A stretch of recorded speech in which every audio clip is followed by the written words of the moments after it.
Ladies and gentlemen, and welcome to this evening's meeting of the Ridgecrest City Council. I do apologize for being a few minutes late. We can go ahead and call our meeting to order here at 6:04 p.m. with roll call. Mayor Bruin? Here. Mr. Blades? Aye. Present. Mr. Rajaratnam? Present. Mr. Heyman? Present. And Mr. Gorman? Present. We have a quorum with 5. Thank you. Okay, next item is our approval of our agenda. Our agenda was edited slightly to add the closed session to the end of the session. We'll be going to closed session at the end of today. Do I have approval of the agenda as amended? Motion to approve. Motion, do I have a second? Second. Motion and second, roll call. Mayor Bruin? Aye. Mr. Blades? Aye. Mr. Rajaratnam? Aye. Mr. Heyman? Aye. Mr. Gorman? Aye. 5 ayes, motion carries. Okay, if we can go ahead and begin our session, why everyone please join me in the Pledge of Allegiance and Camp to Napier. Ready, begin. I pledge allegiance to the flag of the United States of America and to the republic for which it stands, one nation, under God, indivisible, with liberty and justice for all. Councilman Rajaratnam. Please join me in prayer if you would. Lord, thank you for giving us this day. Lord, thank you for this great country which you have given to us. Lord, bless this country. Let this country be a beacon of hope for so many other countries in this world, Lord. Lord, thank you for the opportunity you have given to us to sit on this council. Lord, I ask you to fill us with your knowledge, with your wisdom, and with your direction as we discuss many issues which are important to this community, Lord. Let the words of our mouth and the meditations of our hearts be acceptable to you, Lord. Bless each one of us here and give us your wisdom to lead this community. Lord, I ask all this in the most precious name of our Lord and Savior Jesus Christ. Amen. Amen.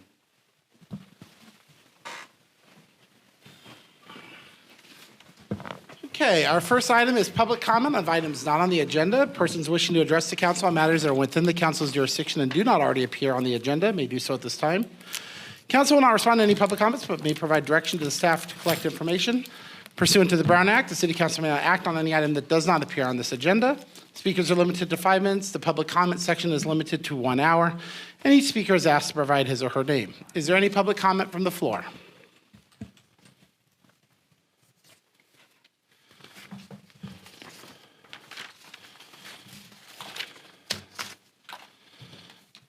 Turn this a little bit.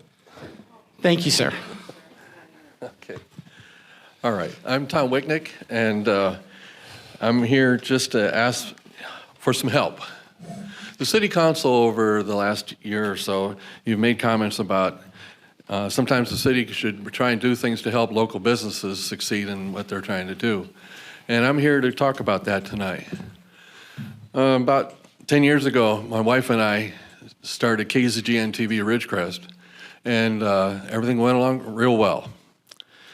And there's a federal law by the Federal Communications Commission that says that when a cable company comes to a municipal area, that if they carry TV on their cable service, they have to also carry any local TV channels. And it's required by federal law. So when we started it, we contacted Mediacom to carry our stations on their Mediacom cable service. No problem. They were very responsive. They did everything they had to do, and they put us on Mediacom, and so we have 3 channels on Mediacom. No problem at all. Now let's talk about race. The city did a lot of work to bring race in here, made a lot of concessions, did a lot of help for bringing race into this community. And I welcome that we have another company coming into Ridgecrest. However, we had a town hall a few months ago, and I asked the representative here from Race that was given a whole spiel about what Race is going to do for the community about them carrying KZGN TV. And his answer to me was, just call our 1-800 number and we'll get you taken care of. Okay. I took that and I went home. Well, here we are a few months later, after numerous phone calls to the 1-800 number, leaving messages with people about carrying KZGN TV and being promised to be called back, no callbacks for months. And we've contacted a number of people. So lately, we had a salesman come in to try and get me to sign up with Race at my business. I said, well, you know what, I might be willing to talk to you, except, and I let him know about this problem. He goes, well, you know, we're going through it in Lancaster as well. We're having to carry the local stations down in Lancaster, so it shouldn't be a problem. I said, great. I said, who do I talk to that will answer me? Who will talk to me? And now, one thing I want to make real clear here. When I say about helping a business, I don't need money. I need a voice, okay? So, he gave me the person at Race headquarters that was supposed to help me. Sent one message, no answer, not even a response to the message. Waited a couple of weeks, sent another message, no response to the message.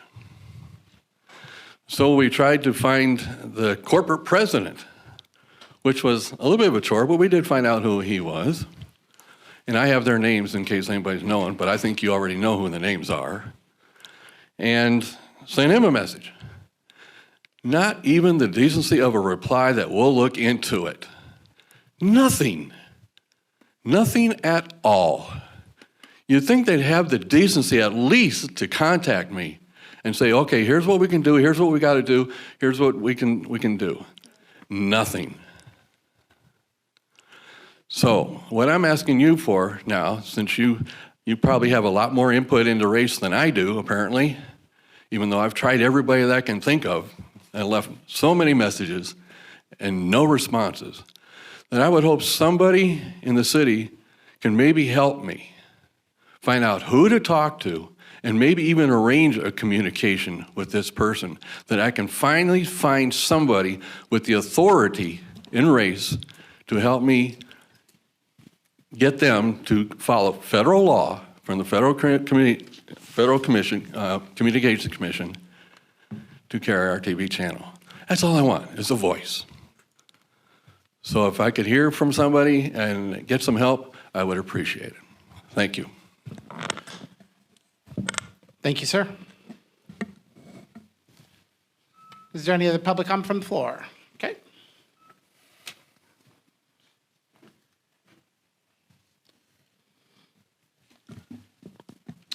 So, I brought my George Orwell book, 1984. George Orwell was the pen name of Eric Blair, who wrote a book called 1984. Most people don't know that he wrote it in 1949. Big Brother was the dictator of the totalitarian empire of Oceania. Though Big Brother does not appear directly in the story, his presence permeates Oceania's bleak society. Ubiquitous posters displaying his photograph feature the slogan, "Big Brother is watching you."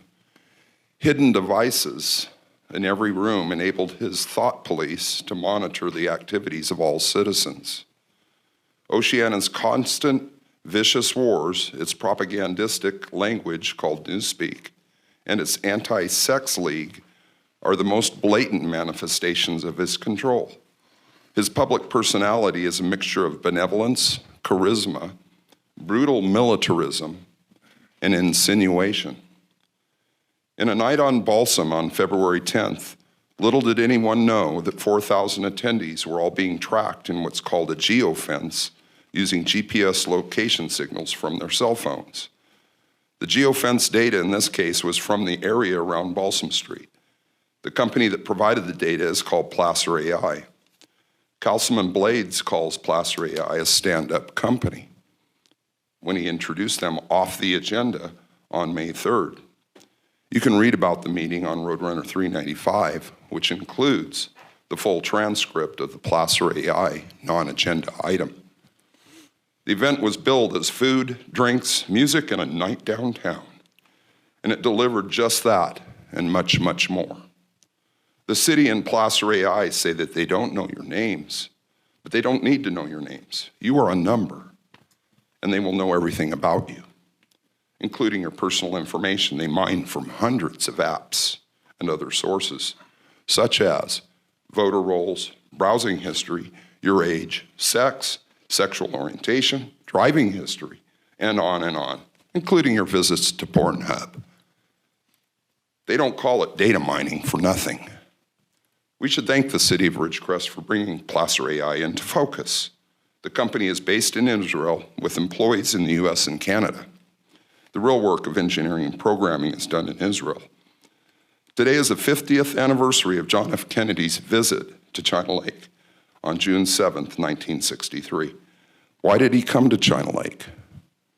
As Ron Westrom at the Naval Institute Press wrote, it was a government-owned laboratory operated by the Navy, but it had the heart of a Silicon Valley startup.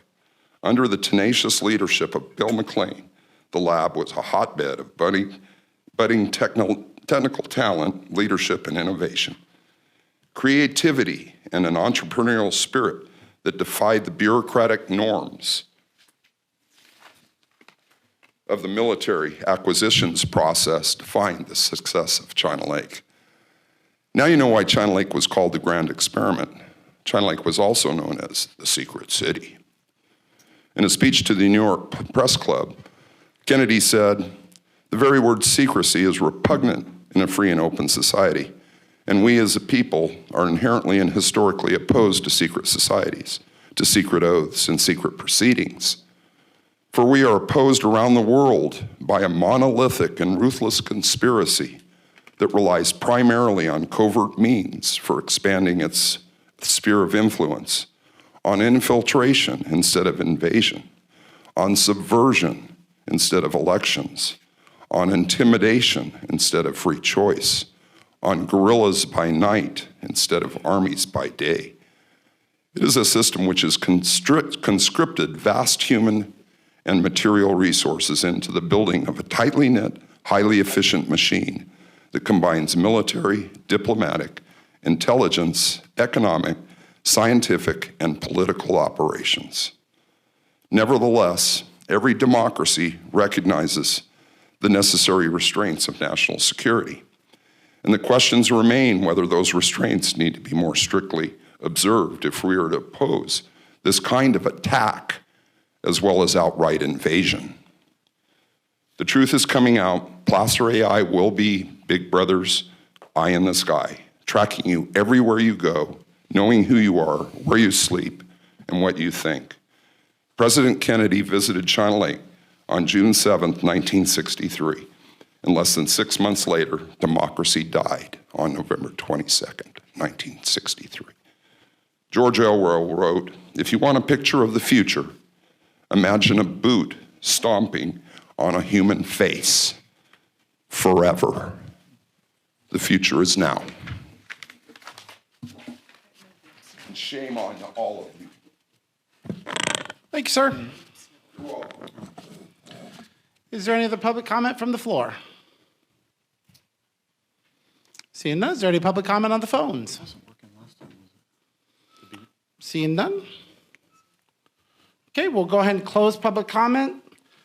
Council announcements or direction. I just want to, for Mr. Wicknick's request, I think that's absolutely reasonable for us to assist in seeing if we can get the communication lines open. The other one I was going to suggest is I don't know if Frontier is offering cable as part of their package as well, and whether or not we may need to address Frontier as well.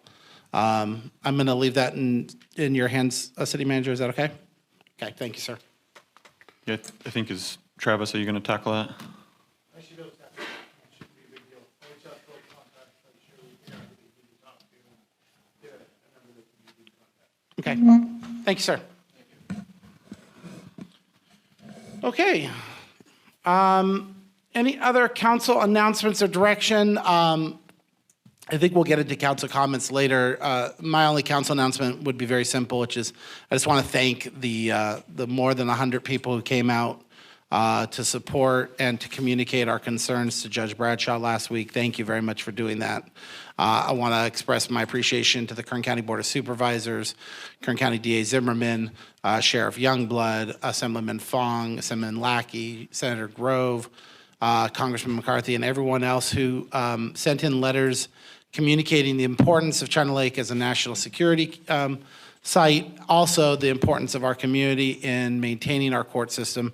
And thank you to everyone who worked so diligently on a very, very short timetable to communicate our concerns to the judge. Thank you for that effort. I'll start left, right. Kyle, anything? No, you took the words out of my mouth. I was just going to express the same, that it was a large cast of support from all over the community, which I deeply appreciated. There was a lot of, from every corner that you could think of. There was a lot of legal argument. There was people expressing the human element, which is so often overlooked, and I think was definitely overlooked in this case. And I think that we expressed the deep injustice that is facing Ridgecrest, and I hope that Judge Bradshaw makes the right call. Go ahead, Solomon. None of Solomon? Doc? Skip? No, but I watched in awe, as the rest of the community did, as you guys jumped on this issue. Good reflexes.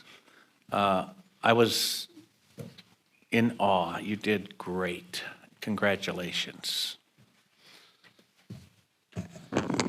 Well, thank you, sir. I still think I don't know if I speak with Mr. Strand on this, but I know I certainly have a certain feeling of, I was really disappointed that we couldn't trust the judge to follow through with her words. And that we failed to double check her work sooner. I guess that's a good way for me to put it.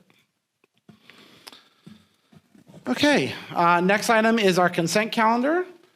We have several items on the consent actually today. We have 4. All items listed on the consent are considered to be routine and non-controversial by city staff. Consent items may be approved in one motion if no member of the council or audience wishes to comment or ask questions. If comment or discussion is desired by anyone, the item will be removed from the consent calendar and will be considered in listed sequence with an opportunity for any member of the public to address the city council concerning the item before action is taken. I'll now read 4 consent items. Item number 1 is the proposed action to approve draft minutes of the Ridgecrest City Council regular meeting dated May 3rd and May 17th, 2023, and special budget workshop minutes dated May 31st, 2023. Number 2 is approval of additional park impact funds for California Building Code required special inspections and construction contingencies for unseen changes at the time of bidding for the Leroy Jackson softball shade structure project. Number 3 is authorization for the city manager, Ron Strand, to sign the notice of completion for the installation of 4 dugout shade covers and 4 spectator seating shade covers at the Leroy Jackson Sports Complex softball fields, for the city clerk to file the notice of completion, and for city staff to release retention in the amount of $5,470.25 to contractor Ortco Inc. within 30 days after recording of the notice of completion. Number 4 is a resolution of the City Council of the City of Ridgecrest to levy and collect sewer fees on the general tax rolls for fiscal year 2023-24. Is there any member of the council which wishes to have an item pulled? Hearing none, is there any member of the public who wishes to have an item pulled? Hearing none, do I have a motion for approval of the consent calendar as presented? So moved. Second. I have a motion and second. Roll call. Mayor Bruin, Aye. Mr. Blades, Aye. Mr. Rajaratnam, Aye. Mr. Heyman, Aye. Mr. Gorman, Aye. 5 ayes, motion carries. Okay.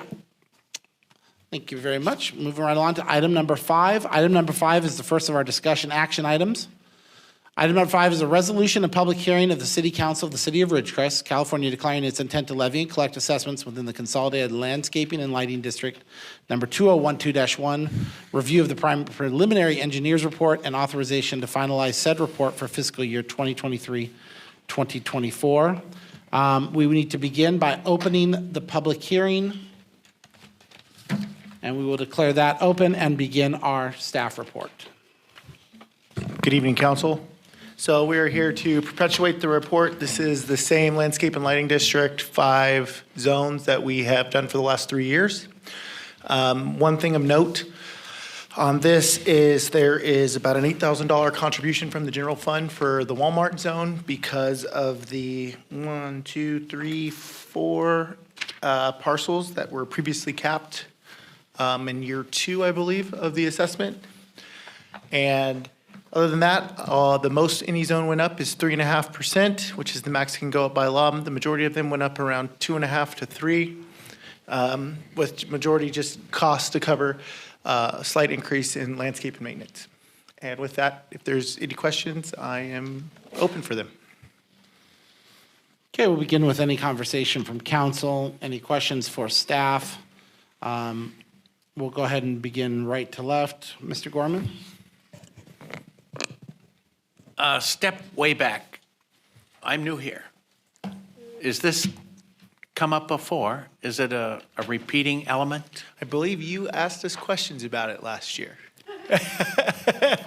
You thought it was going on your tax roll. So no, this is for like the D.R. Horton track area, the Walmart area, and the two newer tracks that we see over on Drummond. These are basically an assessment district that was entered into at the time that it was constructed, and it's to pay for streetlight costs, to pay for the maintenance of weeds and things like that on the areas that surround the tracks. It's a way to guarantee that they have maintenance going on and it continually looks good. Forgive my naivete. So, assessment districts like this have to be reborn every year? So you do on onset, you do a Prop 218 hearing, and the Prop 218 hearing is where you get all of the viable parties within the district to vote either yes or no for it. Once that is done via the 218 hearing, we can follow the code, as you see up there, for the 1975 Landscape and Lighting Code, and you can do up to a 3.5% increase every year. That's the max you can do, but you have to perpetuate the report and update the report yearly. So this allows for the increase. So this allows for an increase, a decrease. We actually, the one we're going to talk about next, I've actually significantly decreased over the last 3 years. But it just allows you to perpetuate and put that assessment on the tax roll. My friend, thank you. Doc? I just have a question on the part about the one zone of note is Zone 3, based on previous council action, which is capped. So that's running in a net deficit? That is in a net deficit now. Last year, we came up with, my memory serves me, about $5,000 to cover that. It was pulled out of the reserve fund that had been built up over the first 4 years or 3 years before it got capped. I forget what the number is, 2 or 3 years, something like that. But now we have nothing left in reserve in that account. So literally anything that those 4 parcels are not covering as far as their equivalent benefit unit is concerned, we have to cover with the general fund. And so would the monies that's coming out of be safe to say that some property owners are paying twice? I would safe to say that all of Ridgecrest is paying $8,000 to subsidize 4 properties, would be my personal opinion on it. And this resolution doesn't satisfy any of that particular issue? So this resolution right now is just for the report, and all we have done is perpetuate what has been done in the past. So since we're having a public hearing right now, I can go back and make any changes that council wishes me to make, but this report is basically furthering what we have done the last 4 or 5 years since they capped those parcels. Okay. Thank you, sir. But like I said, you do have the ability to direct me to make changes. That is what this public hearing is for, so. Correct. Thank you. What is the simplest solution to an ongoing deficit with this district? Make the parcels that are in it pay their equivalent share, or steadily ramp it back up to where the rest of Ridgecrest isn't subsidizing it. And what does that require? You guys to tell me how you want me to implement putting the fee back to where it's at, or where it should be. That, again, I'm just, that's- I'm laying out very clear lines of what process would be required. And if I'm correct, that's not something we can do at this stage with the engineer's report in it? You have the ability to basically lift the cap or alter the cap. Or it can't be retroactive, but it can be moving forward. Yeah. So like what he's saying is this report is for the 23-24 assessment. So obviously we can't go back. Right. But the assessment right now for those lots are going to be $120, where just to put it into perspective, obviously the Walmart one's going to pay more than those ones would because they're vacant and the equivalent benefit units. But the other Walmart pays about 18 grand for one lot, 14 for the other. So I can't tell you off the top of my head exactly what it would go to. I'd have to go back and figure it, but because I have to change the total equivalent benefit units and I have to do some figuring within the spreadsheet. But it, like I said, obviously I know the total that we have to make up, and that's what the equivalent benefit units are set out to do. That's basically how we've capped it before, is based off the equivalent benefit unit. So all stuff I can look into. And But you'd be looking for, I'm just trying to, I don't remember a negative last year, obviously, and that's because we were sucking off of what had been built up, essentially. there was a We're negative drained. last year. There was $5,000 last year. It was that $5,000? We subsidized. There was $3,000 within the reserve fund, and I put it in big red letters in the staff report last year that we are contributing $5,000 to this zone this year. So, but this year we are contributing $8,000. Next year, Well, your report says we'd have to be prepared for an increase of 3.5%. 3.5% per year, year. but where, that initial number, because depending, so you got to remember too, that doesn't take into account the fact that typically you want to be making a reserve fund contribution to the district as well. So that would just be covering the cost of it. That wouldn't be covering what the district needs to stay in operation. So there would actually be additional that we would quote unquote be covering that we're obviously not doing right now, because we're not going to put money into a reserve that we're just going to end up pulling from to pay for next year, right? It just doesn't make sense. But essentially it'll be more than $8,000 next year, yes. Of course. So do the toddler version with me. Okay? So I have a lighting landscape district established, being paid for on my property tax roll. I have a business established there. I don't know, not going into what the business is or who the business is. There has to be more than just us being able to say, hey, we're going to lift the cap and increase the amount. There's something else there. There has to be. We have to do Prop 218. There's something else there. No, the only caution or step that I would recommend, since we don't know what that number is, that if the council desires to consider that or directs staff to lift the cap, the actual adoption of that fee should happen at the next meeting when we know what that number is, so that number is determined. So this one is just a public hearing that council would give me direction to work on finalizing the report. We would actually adopt it at the next meeting already, so. Right, this is just the public hearing. This is the presentation, not the adoption. Correct, where we're basically reviewing the report and deciding how we want to handle things. You are correct. Yeah, Mr. Mayor, when you establish the EBU is a maximum that you can charge. So the council has the ability to do the maximum or anything else less than that. So when we come back to you, we can say, this is what we assessed it at last year. This is what the maximum EBU can be. And you guys can direct staff to keep it the same or put it anywhere in between that range. But the EBU is the EBU. It's based upon a formula.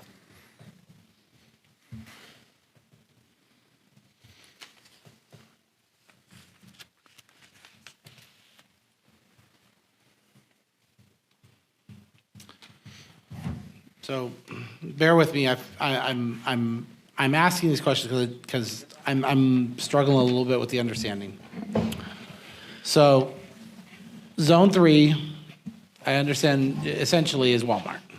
It is, so. It's Walmart and the parcels that surround it. Zone 3 is the area surrounding Walmart. Zone 2 is actually the 2 Walmart parcels. Okay, so because it had 901 and 911 South China Lake on the backside of Zone 3, that's why I assumed that. So those are that is where Subway is, where GameStop used to be, Tractor Supply, those areas, 901, 911, that is part of Zone 3. So that's the areas around Walmart. Around Old Walmart. Around Old Walmart, and even on the, so the parcels that the council previously capped, if you flip to page, 49. Where are the? I'm on 49, yeah. Yeah, it's 49, Travis. So yeah, if you flip to 49, there you go, I think it is 49, no, 44. So 44 gives you a picture of what was included in the zones. Zone 3 is the light blue zones, Zone 2 is the gray zones, or the light tan zones, I'm sorry. And Mr. Mayor, when the EBU is initially set, it's set at the time the district is formed. Correct. And there's a maximum amount, 3%, that can be increased a year. So if it's set at $100, it can only increase, $3 a year, plus a little, plus change. So when that EBU is initially set, it is set, and to change that, you have to do another 218 hearing. So you've established the policy of how we come up with the equivalent benefit unit to each parcel. You're just picking what the levy amount is based off what the engineer's report said originally, and it can only go up 3.5% per year. You always have the ability to charge less. Right. To charge less. Yes. Right. And what's happening. That makes sense. Right. But What's happening in some cities is that some of their landscaping lighting districts were set so long ago that 3% does not keep up with inflation. And so you'll have some entities that are forced to subsidize that amount or go back to the property owners and do another 218 hearing. to be able Yeah, to okay, so readjust that it. makes sense. Right. I mean, thank you for, you're isolating down what wasn't making sense with me, which is, there's no way we're just arbitrarily able to increase the cost without doing something. Right, but in this case, you can in this case, council elected to charge something below what the EBU was set at. For those four. For those four parcels. properties. Because remember, you have the ability to charge the maximum, and you have the ability to charge anything else below that. So we have the ability within what we made the decision, what previous councils made a decision on. Correct. To remove that lowered subsidy amount, or that lowered amount, back to whatever the original stated. Plus whatever it's levy been was. increased at over the time since Okay. inception, yes. So that zone, if I can go find the budget real quick. Sorry, this report's like 100 pages long. So that zone 3, which is what we call the area around Walmart, has 9 total parcels, of which we have been levying 7. We require a $2.30 EBU. What is applied is 111, and the maximum that can be applied based off of the original one now is $1.118 is all you can charge. So obviously we have to round down. You can't round up because you can't charge more. So we would charge $1.11 per equivalent benefit unit, which is based off, you have a whole methodology that was established in the report that was agreed upon with the 218 hearing that we have perpetuated to figure out how many equivalent benefit units each lot gets. Obviously, a lot that's developed, has a building on it, has a structure on it, gets more equivalent benefit units out of landscaped in the medians and things around it than an undeveloped lot. So all that's taken into account too with how many equivalent benefit units you get. So That's the how- fact that the property has sat undeveloped for such a period of time with a lighting district essentially has reversed course from a gain opportunity to a negative opportunity. I wouldn't say that because the lighting district is still being maintained. So the portion that they're paying for is the lights, the sidewalk, the drainage, the trees along the Bowman Channel that sit in front of them down to Sunland. And has the actual physical cost of that maintenance increased? So we put it out to bid. We did a 5-year contract. We put it out to bid 3 years ago. Yes, 3 years ago now. The actual maintenance of the district stayed the same for 2. After the 3rd year with all the different CPI increases, the contractor came to us and requested a 10% increase for maintenance in all the zones, which I did the calc for CPI, felt it was very fair. It was still less than what the CPI had gone up in 3 years. So the only increase that we had seen in actual maintenance costs would be the 10% for the contractor's wages. And could we bring it up on an incremental basis, or would it be set a stable, or not stable, but a. You guys have the ability to charge whatever you want, provided it is under the maximum levy that we can do. So you could say, the total levy this year, let's just throw a hypothetical out there, is $400 instead of the 100. We want to charge you 200 this year, 300 next year, and then get to the max in year 3, or get to the max in year 4. That's totally That's what I up was to wondering, the if we could do a council. Gradual and- ramp up and, you know, put a hole in the, plug in the hole. So I got a question for you, Travis, real quick. So I was on the planning commission when we dug deep. You weren't even on the planning commission at that time. We dug deep into the EBUs, what those equal. And I'm guessing that's why you see those 2 parcels at 0, whereas the 2 in the front, right on Bowman, are at $100 max, correct? So yeah, the ones that are in the back, even though they're part of the district, right now, since the district is not extended and doesn't have anything on their frontage, we feel that the equivalent benefit unit that they receive is not really nearly anything, because you've got vacant lots in between them, and yeah, you can see it, it's down the road, so we didn't really feel that there was an equivalent benefit unit there. Now, in the original report, they did show some equivalent benefit units there, but in my time after going back and perpetuated, I tend to agree with what council did in the past. I think those back 2 do not really have much of an equivalent benefit unit there, but the front 4, I do think have some, obviously, because they have landscape, they have lights there now, they have, the channel is beautified there. So there is some benefit there, and the $100 cap is just not what the actual, how they established in the report does not get you to what the total equivalent benefit is for those lots. Yeah, understood. So it was, I remember this whole process, so. I You can keep us educated, because I'm still a little head in the clouds at the moment, so I'm all ears. Yeah, so basically, I remember even the council decision, how it came down. I'm not going to dig too far down deep into it, just because there's no reason for one council to ever speak about another. I'll just say that if I look at this at face value, what you see is that the city taxpayers are subsidizing, and they likely shouldn't. So my opinion is that then, since these lots are mostly underdeveloped, right, why don't we, the council, give staff direction to, yes, maybe lift the cap next year, or maybe incrementally raise it up to where it should be. But I don't think that it should stay capped like that, eternally. That doesn't make sense to me, not logically. So so we dug down, like, mathematically, man, we got painful with it, like figuring out what an EBU is, and my gosh, me and Bart argued for like 30 minutes.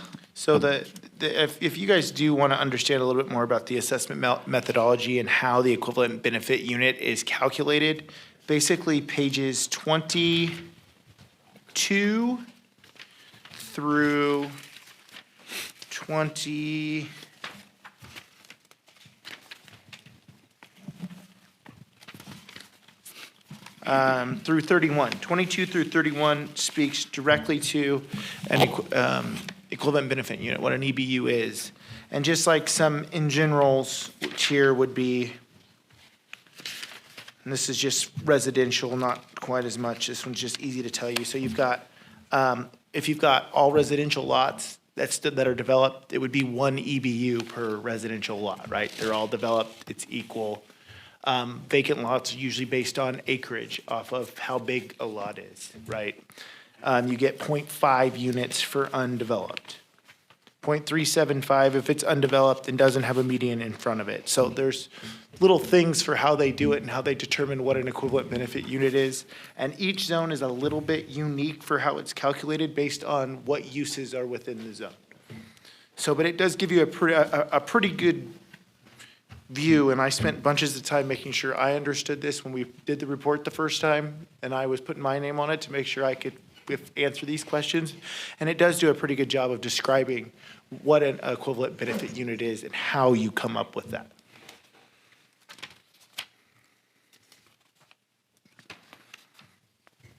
And then also you have the actual math for it on page 33. Assigned street frontage times 50% equals the benefit frontage, so. So everybody else's, and which I would respect and welcome your opinions on what you think. I'll just give you mine, that it would make sense to me that we lift the cap, but it happened maybe not right this year. Things move forward as they're supposed to this year, strictly because I think that if you're a property owner, you may not want to get, impacted right away without some sort of notification to see what's going on. However, we can't continue in the future, since the cost is going to keep going up, to continue to subsidize. So it just makes sense to me. You lift the cap, the staff's doing a good job. I mean, they're saving us a bunch of money just by doing the report anyways, because Wildan used to charge a large amount of money to do the reports for us. Travis took them over, which I appreciate, because that was my biggest heartburn, was why are, I get the EBUs. I understand the purpose of a landscape and lighting district. I think they're a great idea. We're all trying to, clean up the city and make sure that things are doing people are doing what they're supposed to. However, I never liked the idea of all that money going to do a report. We just didn't have the expertise before. Now we do in Travis. So I think that it seems like a pretty, well, it's not easy, but that's my opinion.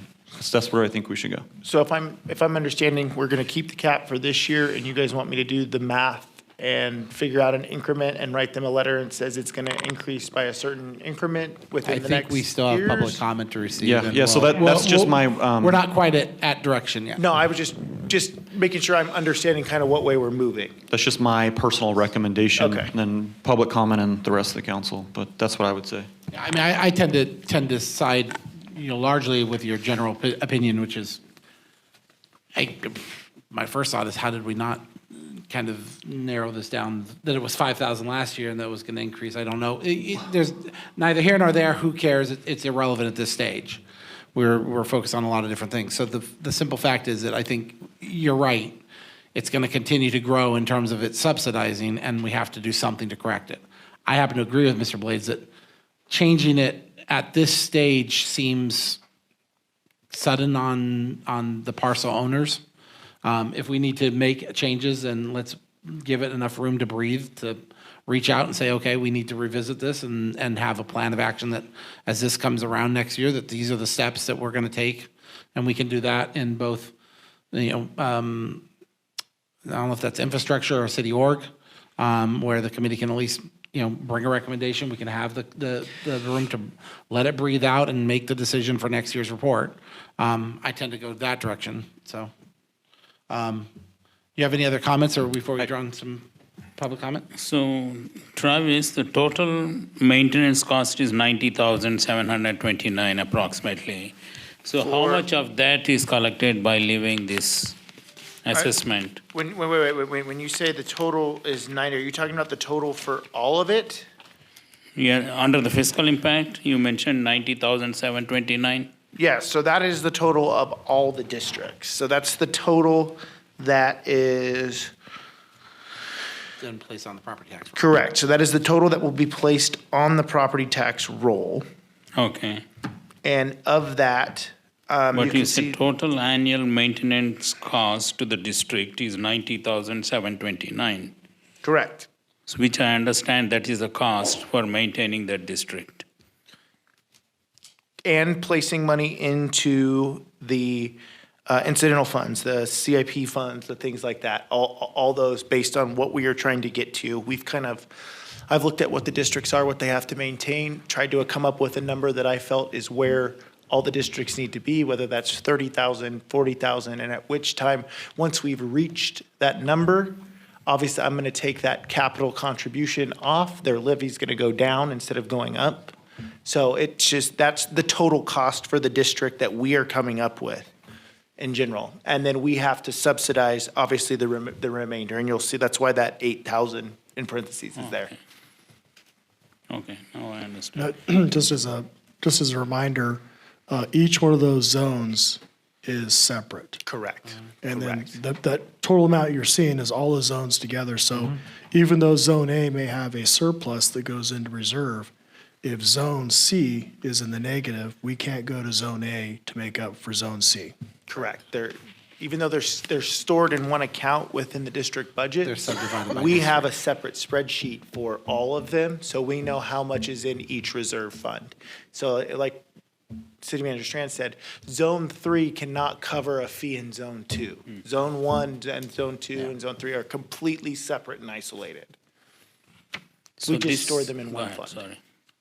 So this is coming back to us again in the next meeting for final approval? So this right now is basically our public comment and time for council to provide staff with comments that they want to see for changes within the report and to take public recommendation about the report and about the assessments that are being levied as well. So this is not where we adopt it, because then obviously if there's some changes, I would make the changes. We could come back at the next meeting to adopt. Okay, thank you, sir. I think there's probably still some other comments, but you guys mind if I go and move? Yep. If I may, Mayor, one of the options is to approve the report as final in today's action. Isn't that correct?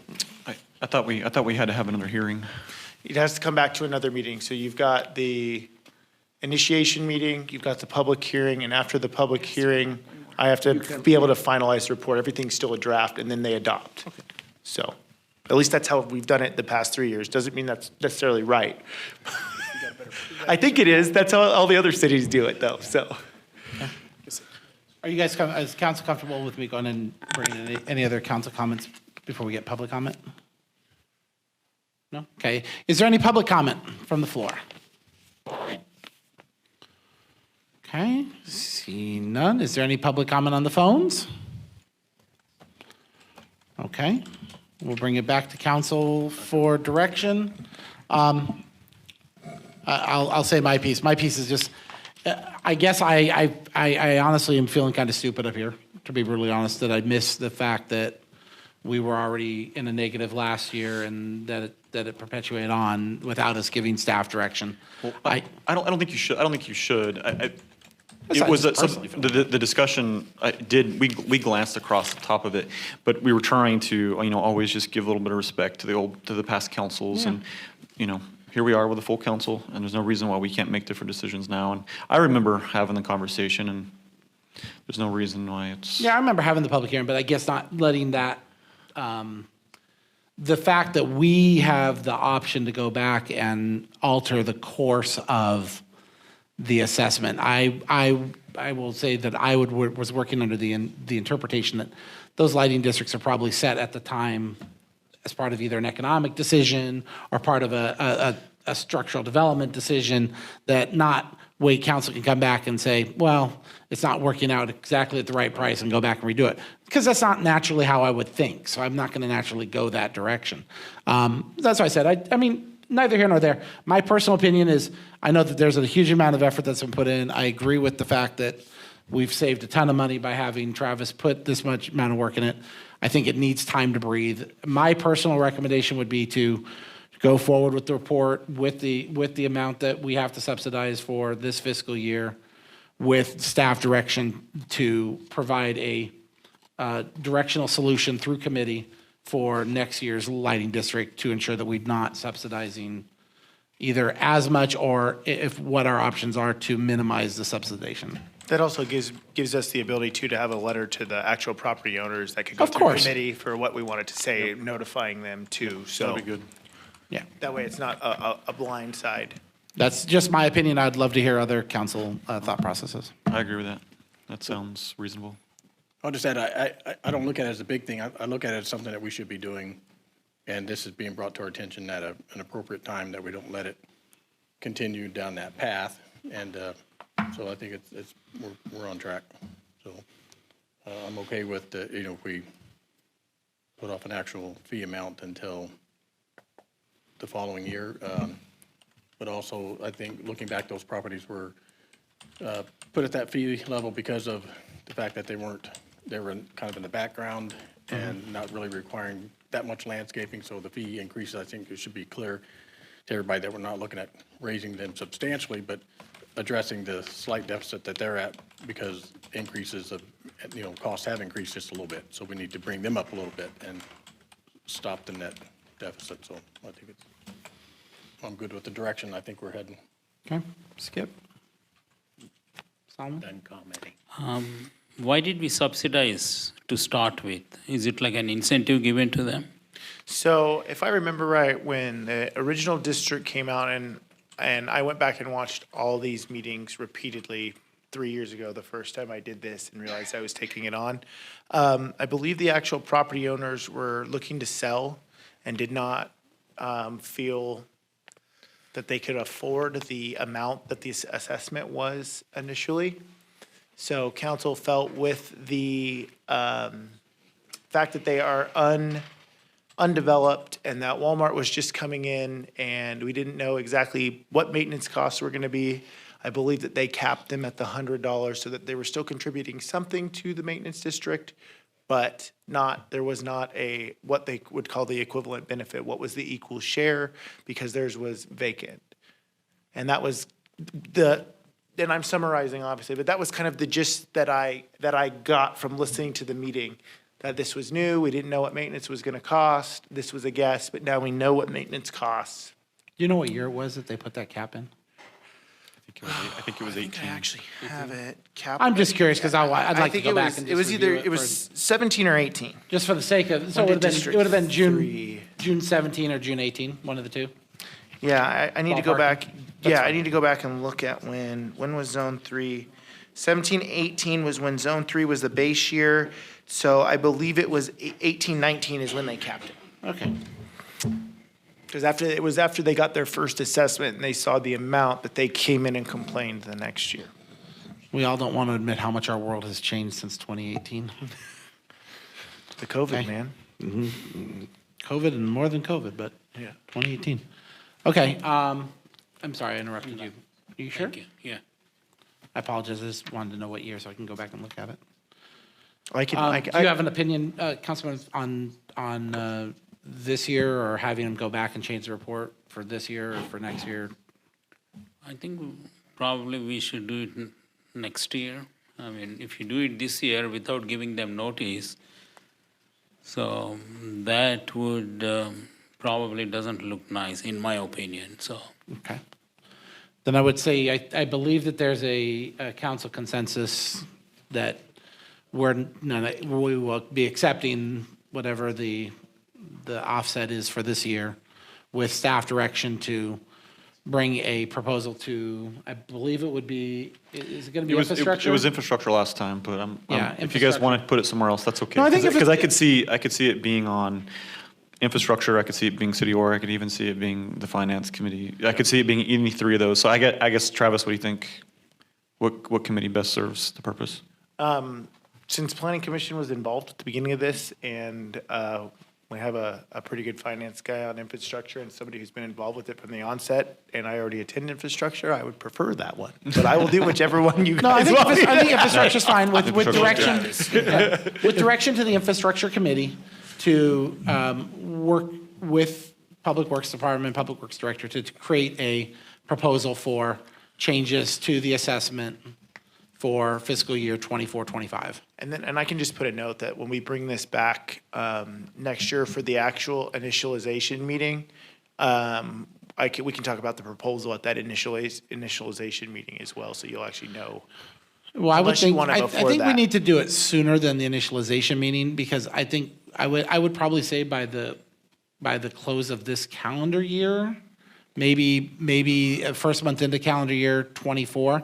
The reason being is I want to leave adequate time for us to let public record know that, hey, there is a change coming. I would assume that's at least 30 days before the initialization meeting in May, at a minimum. Does that sound reasonable to the parcel owners that? I was thinking that if we got it through committee, that I would actually send them a letter and let them know a change was coming. Right, and that's what I'm then- saying, is I'm saying through committee through committee. And am I correct that we can review changes outside of the timeframe? Yes, absolutely. The only caution or advice I would provide is that if we are going to be informing the property owners, they should be informed that whatever the outcome of today's meeting is, whatever direction is given to staff, and that there's a initiation of the process. I would not tell them that it's going up next year, because we don't know what the council is going to do once it's before them. Having it go through committee and having it reviewed and then. Yeah, I was you know, thinking through community so- review so- and then a letter that says, there's a pending proposal that you Right, want to take exactly, interest that, in. You know, be aware that Kind of there's if you guys want to speak on potential. your behalf, come to Yeah. these meetings. We're discussing X, Y, Don't- and Right. Don't presume what's going to happen next year at this time. But enough time that that you're not presenting us those options at the May meeting, No, no, no. but yes, more, yes, yes. that's why I was going to say, it needs to be early enough, and I'm not giving specific dates, I'm saying it needs to be early enough that we can provide a reasonable level of communication to those parcel owners. Absolutely. Okay. Okay. We will go ahead and then, what are we voting on today, Ms. Charlene? Is it just opening and closing? Because I have vote following the close, and I would assume that I'm closing, There is a resolution in the packet Yeah. that you will be approving. Resolution authorizes finalization. The of resolution is report, authorizing of finalization. Of the report and directs staff to come back. okay, not a Yeah, problem, for okay. adoption, yeah. So we will go ahead and close the public hearing, and I'm requesting a vote in regards to resolution for, Did we get public comment? I was called for none. public comment. Did you? Yeah. Oh, I guess because nobody, all right. Yeah, I asked from the floor, I asked from the phones, both. And there was none. Okay. So I'm calling for a motion in approval of the resolution declaring its intent to levy and collect and authorization to finalize said report. Motion to approve. Second. I have a motion and second. Roll call. Mayor Bruin, Aye. Mr. Blades, Aye. Mr. Rajaratnam, Aye. Mr. Heyman, Aye. Mr. Gorman, Aye. 5 ayes, motion carries. Okay, so we got through the lighting. I'm just going to stay I'm here. just hoping that I'm not going to open the page and then feel like I botched this one too. Next item is item number 6. This is discussion action item, a resolution, a public hearing of the City Council of the City of Ridgecrest of California declaring its intent to levy and collect assessments within the City of Ridgecrest Drainage Benefit Assessment District number 2016-1 pursuant to the provisions of the Benefit Assessment Act of 1982, review of the preliminary engineer's report, and authorization to finalize said report for fiscal year 23-24. We will go ahead and open the public hearing at this time and begin by staff report with Mr. Reed. So we are, last year we perpetuated the district. I actually lowered the fee. The district drainage, the developer had done minor improvements in the areas that were already graded to slow water down. And the improvements that were there, other than some weeds and things like that, there really haven't been any issues with it. The estimated beginning reserve balance is about 27 grand. I think we have sufficient money in that reserve fund to cover if we have overflows that we need to clean up from this area. So I did not raise it, and we actually lowered it last year, and I'm proposing to keep it the same this year. It's like a $32 fee per parcel. So very minor, no change. Like I said, our reserve fund, I'm only contributing another $250 to it, and trying to keep it as low as possible, and just maintain, if we have any erosion, any weeds that need to be done, anything like that. So it's no deficits, no anything like that on this one. It's just basically perpetuating it with the same rate that we did last year at the lowered rate, because I felt we've had enough in reserve to cover if we have an event. So the total, I believe, that's going into this one this year would be, it'll be a $4,000 fee on all the parcels. There's 71 parcels.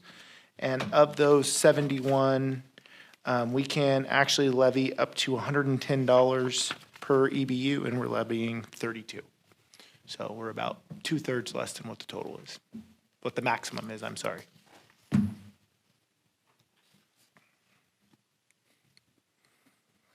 And with that, if you have any questions or anything at all about, We'll go ahead and begin with any council comments. Thank you for making this one easier. it's not a problem. Skip, we'll go ahead and start with you. I switch sides. I go left to right, right to left. I see. Yeah. If I may, Mr. Mayor, when you asked for public comment online, I urge you to recite the phone number. It's on the screen right now Oh. on YouTube. As per our citizens' request, it is now showing on the screen. Thank you. The term lighting has gotten so it triggers me a little bit in the future. Over the next year, I'll be trying to initiate a conversation about lighting.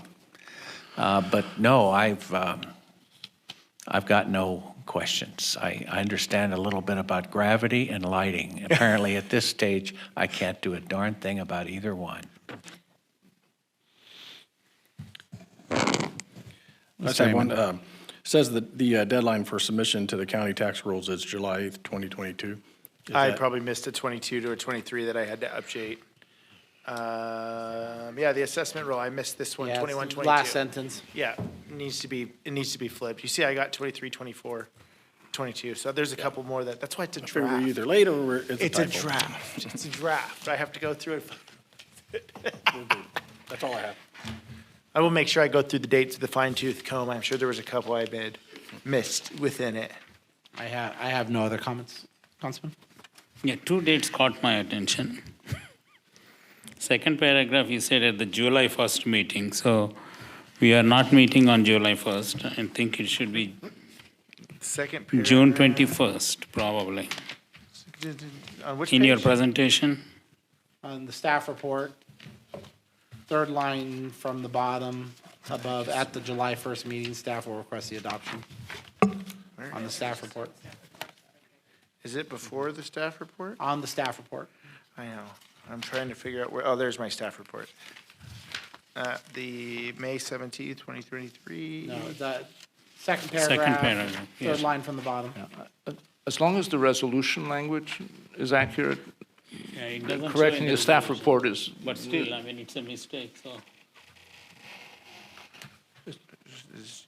July, I'm not, oh, at the July 1st meeting. Yeah, I missed that date too. We're just trying to make sure that they actually don't just cut and paste so And the much. deadline I for did submission. not cut and paste that report actually because I actually didn't, I guarantee you I did is I On the looked at the lighter old side. report because that's the months that we did it. I wish I could cut and paste them, but I have unfortunately, to give you a little grief. Come on. you can't. Resolution is fine, yeah. Resolution is fine. Okay? Anything, Kyle? No comments. Okay, is there any public comment? Public comment from the floor? Seeing none, is there any public comment on the phones? Seeing none, I will go ahead and bring it back to council. Is there any other council comments? None. Seeing none, I'll go ahead and close the public hearing. And I would entertain a motion for approval of the resolution as presented for approval of the declaring its intent to levy and collect assessments within the City of Ridgecrest Drainage Benefit District 2016-1 pursuant to the provisions of the Benefit Assessment Act of 1982, review the preliminary engineer's report, and authorization to finalize said report for fiscal year 23-24. Motion to approve. Second, I have a motion and second. Roll call. Mayor Barone, Aye. Mr. Blades, Aye. Mr. Rajaratnam, aye. Mr. Heyman, Aye. Mr. Gorman, Aye. 5 ayes, motion carries. Thank you, council. Thank you, guys. And thank you for the amount of work you put into the report. We do appreciate it, and we know you're saving the city a chunk of money. We do know that. Not that you know that number off the top of your head. Got it. Next item on our agenda is item number 7. This is a discussion item. This is our opportunity to discuss and share anything regarding the budget hearing, which was held on May 31st. I want to thank the public that came to participate in that budget hearing. It was a fun evening for some of us, but I would say for the public, it's a great evening to go back. It's about 4 hours. I understand it's a little long, but it's a great opportunity for you to really hear and see everything that our individual departments have been doing over the past year and really what they're lining up to fiscally accomplish over the next year. I want to thank each of the departments for all of their work in creating that and being able to share with us. It was a very informative session and a lot of fun personally. I believe that we had a few items that we requested changes, so I'm going to turn it over to Sri to brief us on those, and we will go from there. Sure. Good evening, council. We had 3 changes that we made to the proposed budget. We added $13,000 to the IT department for 2 transmitters for IWV TV boosters. We added $80,000 to the police department for license plate reader software. And then we added a fleet mechanic position to the fleet maintenance internal service fund, and that amounted to $92,380. And those were our changes. And so each of you have been given a packet with all the change pages, and then the electronic copy of the budget book on the city's website has been updated with all of the changes made.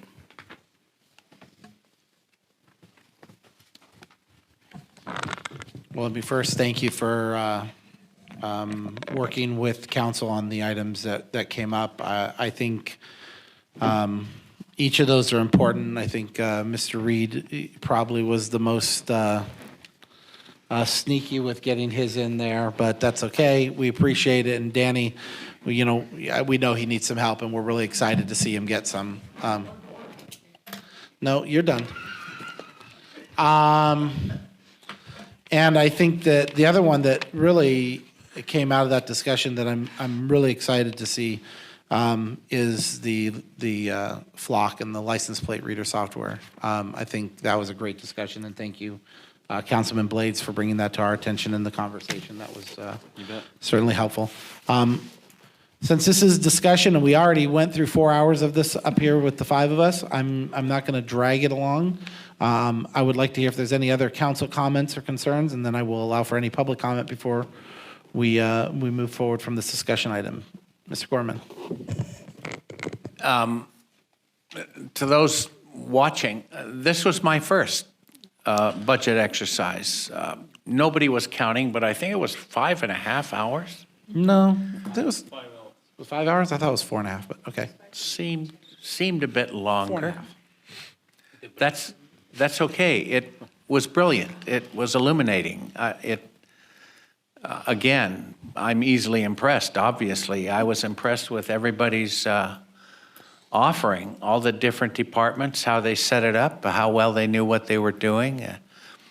And if you missed it, make a note to yourself. That'll make a noise a year from now. To tune in when it happens again. That's it. Doc? I'm really pleased with getting a additional position with the fleet. So thank you very much and for your hard work on that, and Travis and city manager and everybody involved with that. And Sheree, yes, I know she has worked really, really hard on this, and when it was brought up last time, I was glad to see it brought up, and I reiterated my concern, previous concerns, but it's pretty fantastic. I hope Danny's will be much relieved. In regards to the license plate reader software, I have to say I'm not sold on that. I just kind of presented with it in that last meeting and during the budget, and so I've done a lot of research on it since then. I see there is some benefit to it. I see that there's a lot of cost involved. The state's come down with some legal aspects as far as privacy and that kind of stuff, and having a in-house policy to make sure that it's operated properly. I don't know if the benefit is worth the cost at this point in my own mind. So I also have questions as to the privacy issues of the public. It seems like we hear a lot about the AI and the phones. I voiced my concerns about the phones and AI last time about the tracking is already here and on your phone and your computers at home. But I don't know if I want to keep perpetuating a state national surveillance system on the public. I'm not comfortable with it myself, but some of the cities that have implemented it, one city, I believe it was Santa Ana or San Dimas, but they had over 1 million reads on the plates. Came down to like 9 hits. There's some issues with when there is a hit or on the reader, a person could be perfectly innocent and get be subjected to being a match on the name or the car. And so anyway, there was like nine hits. 3 or so or 4 of those were were not valid, and then it came down to like 3 cars that were, cases where stolen cars were recovered. I thought, well, $80,000 and 3 cars recovered. I know there's other areas that, that it helps the law enforcement with, but, so that's where I come to my issue with whether or not it's a economically beneficial item. I urge everybody to get out and research. There's a lot of information on it from the state legal side and legislator side down to the individual cities that are using it. A lot of cities are using it, but I just want to make it clear I'm not sold on whether or not that's a good thing for the citizens of this city. But anyway.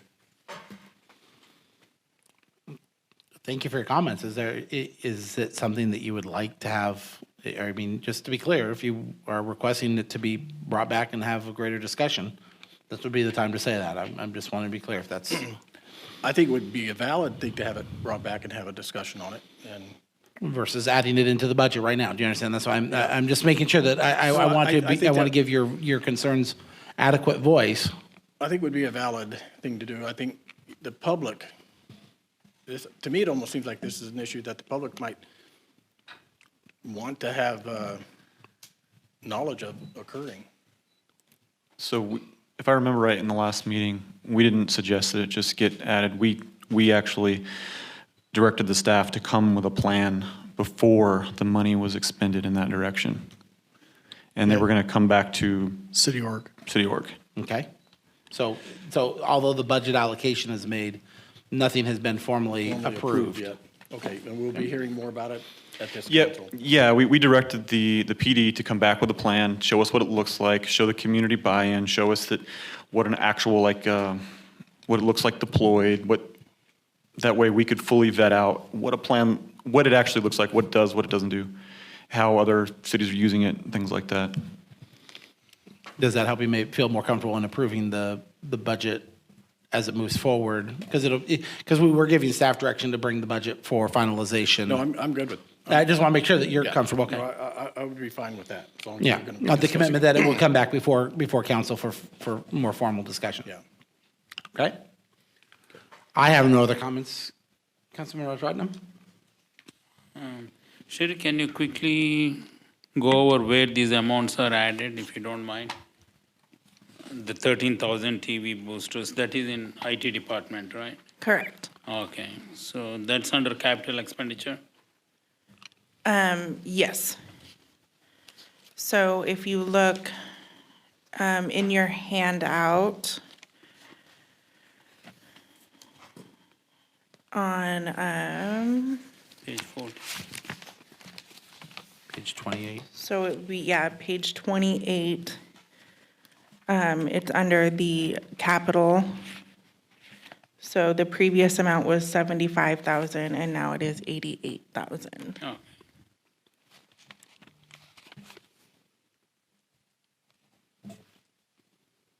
and then the 80,000?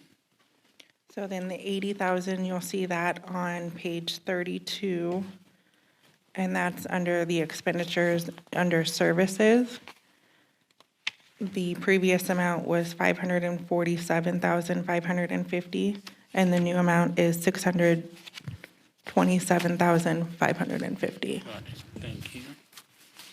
And the 92,380. That would be on page 64, under personnel. The previous amount was 114,387. The new amount is 206,767. Thank you, I appreciate it. Yeah, no problem. That's all, sir. Kyle? No comments. Okay. I'll go ahead and allow for any public comment. Is there any public comment from the floor?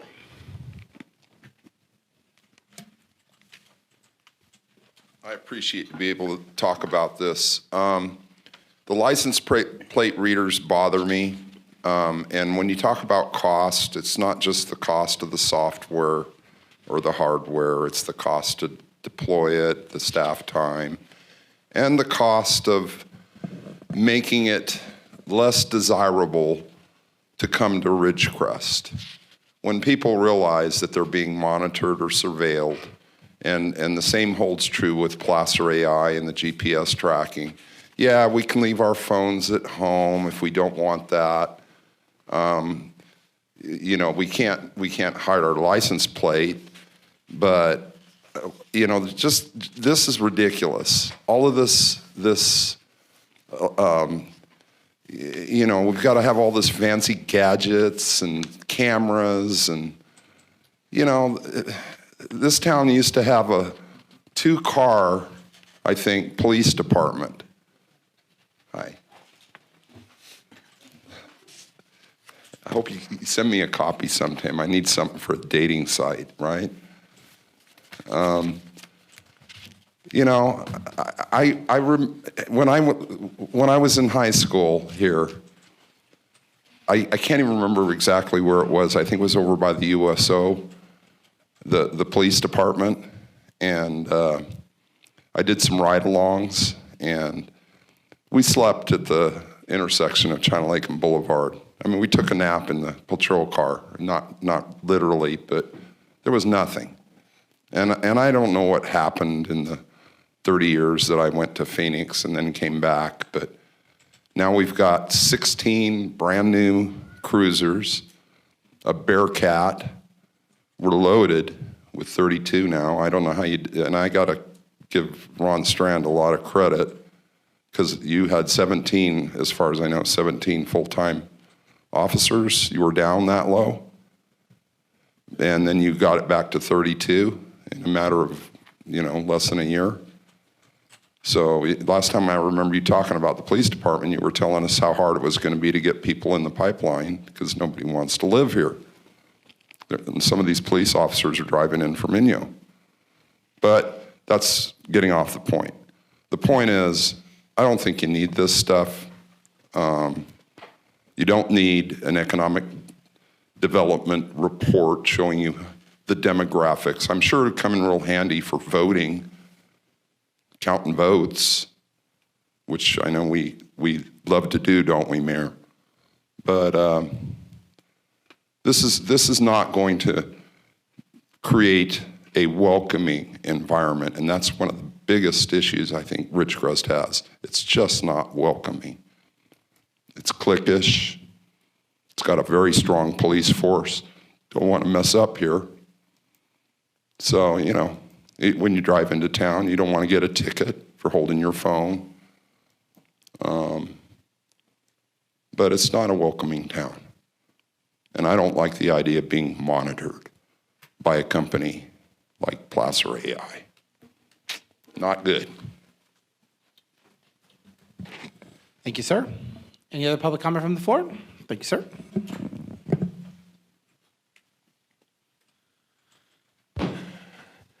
Just a couple of comments and questions. As one person of the public that was here for the budget meeting, since that meeting, I've had a couple comments come to me. And when I was on the council, we used to have really detailed, lengthy discussions about the budget. And we talked about every little expenditure, and sometimes it was just too much. I'm sure Mr. Strand will remember those budget meetings where we went through every little expenditure. And you didn't do that, and that's okay. What we have now is just basically a summary budget that we have open to the public for discussion. And that's the way you want to do it, that's fine too. It's not meant to be a criticism, it's just a difference in the way it was in the past and the way it is now. But with that, a couple comments came is that a couple people have mentioned that part of the budget process would have been nice to have a discussion as to like what are the wages are of the most senior people in the city. I know that it's available and to dig through, but the comment was to have a part of the budget discussion so that it was out there in front of the public that these people are earning $1 million a year, and et cetera, et cetera. And I'm just relaying some comments for consideration possibly for next year when you have the budget. One question I have is that, well, let's start with the street lights, not the traffic signals. The streetlights, what do we pay a year for streetlights now? I'm sorry? Okay, and we're going through, thank you for the number. And we're going through a process of replacing almost all the streetlights with LED type. Already done?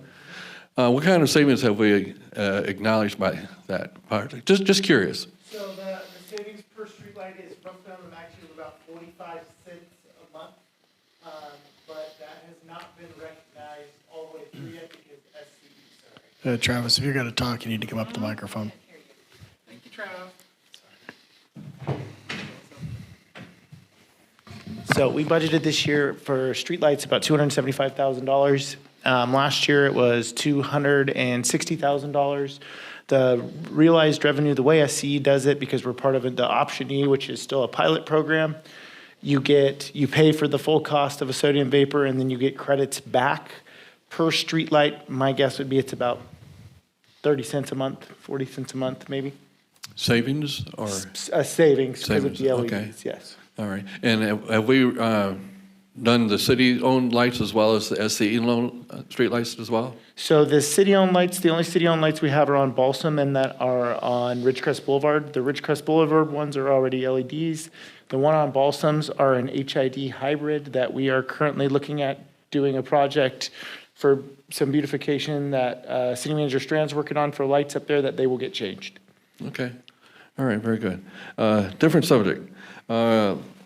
Just real quickly, some city council budget items and planning commission budget items. What does the planning commissioners get paid now?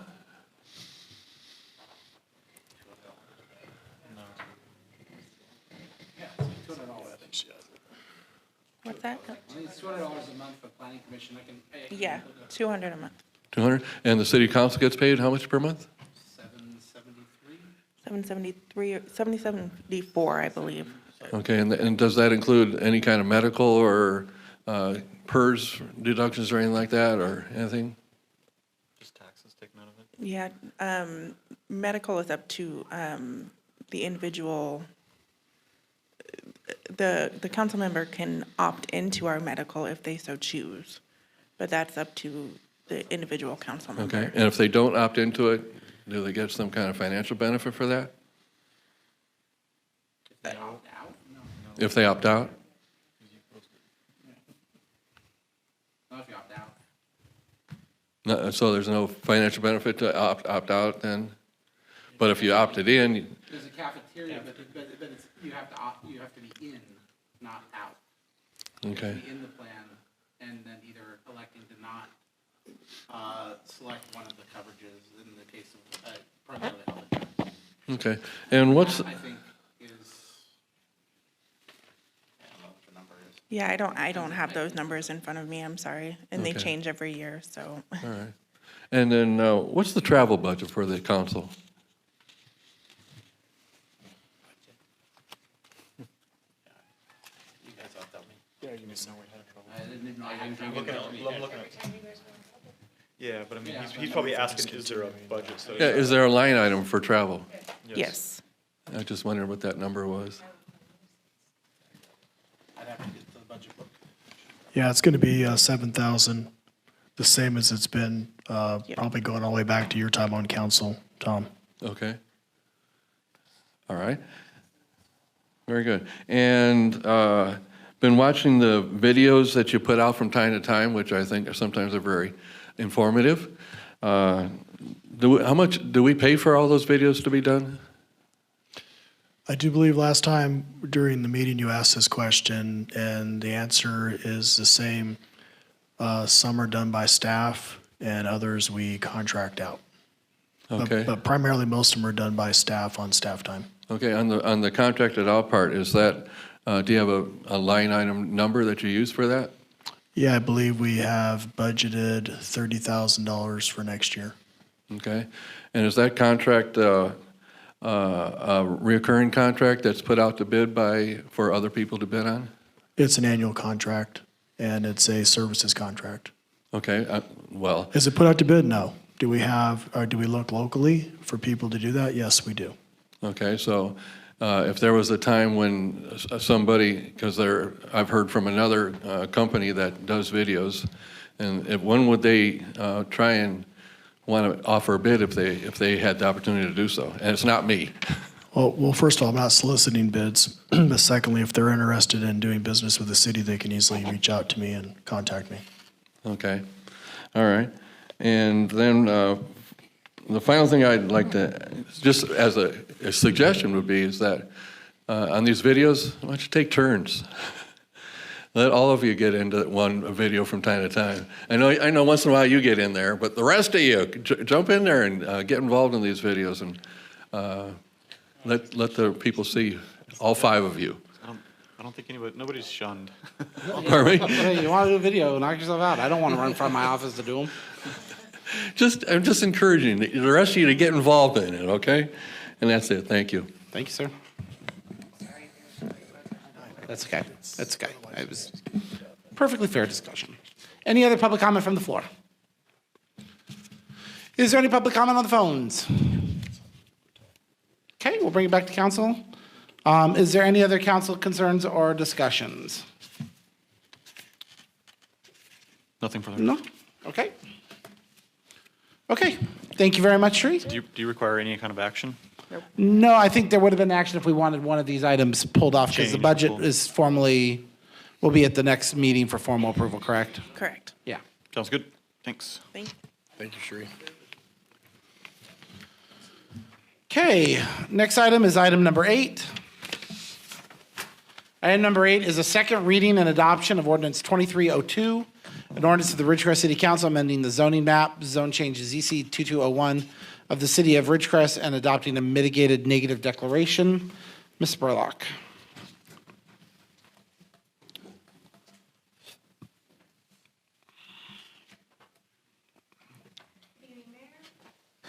Members of the council. So tonight I'm here for the second reading of the ordinance and adoption of the mitigated negative declaration for the zone change. This is a zone change for the Villa Crest project. The zone change is to remove a park designation and to change the R2. It's a low-density multifamily to R3 medium-density multifamily. This accommodates the site plan review that was approved by Planning Commission for 361 multifamily residential units and a clubhouse in 3 phases. It's on 21.34 gross acres.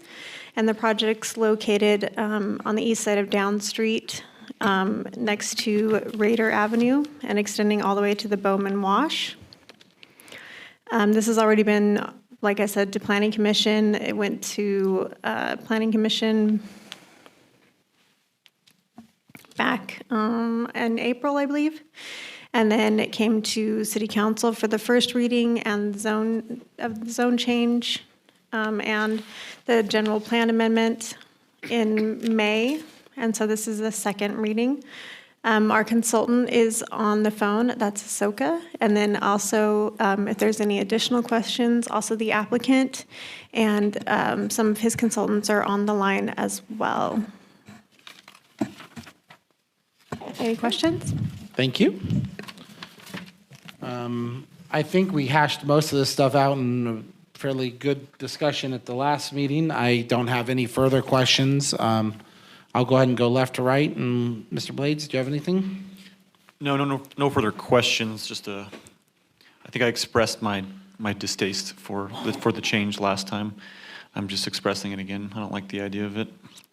But I understand why it needs to be done, and the staff is correct in recommending that it be done. So I appreciate your recommendation.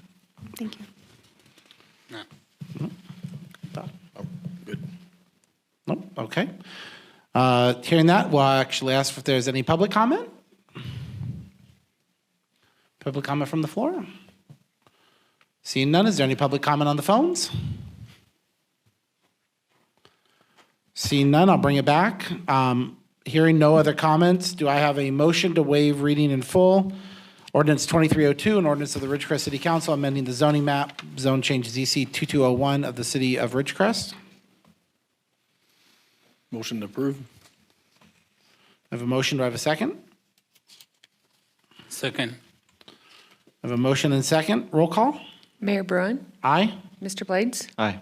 Mr. Rajaratnam, Aye. Mr. Heyman, Aye. Mr. Gorman. Aye. 5 ayes, motion carries. And then I would call for a motion to adopt ordinance 2302, an ordinance of the Ridgecrest City Council amending the zoning map, zone change ZC 2201 of the city of Ridgecrest. Motion to approve. I have a motion. Do I have a second? Second. I have a motion and second. Roll call. Mayor Bruin, Aye. Mr. Blades. Aye. Mr. Rajaratnam, Aye. Mr. Heyman, Aye. Mr. Gorman. Aye. 5 ayes, motion carries. Okay. Thanks, Heather. Thank you, Heather. Next item on our agenda this evening is committee reports. Megan's not here this evening. Don't see Megan. Is somebody doing RACB or would We'll have to, let's, Salmon? Salmon? Do I need to go first or what? You get to go first. You're at the top of the list by date. Okay, in the absence of Megan, I attended the meeting.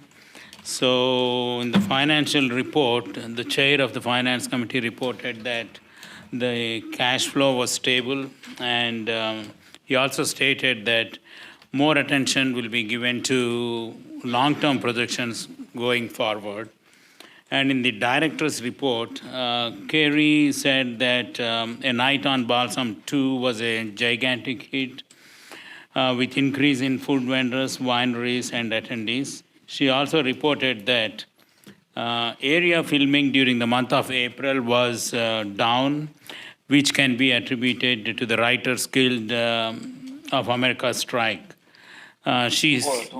She added that she has 2 filming projects that are under consideration by 2 major entities, but she is not sure if local filming would pick up once the strike is over. Am I hearing something in the background?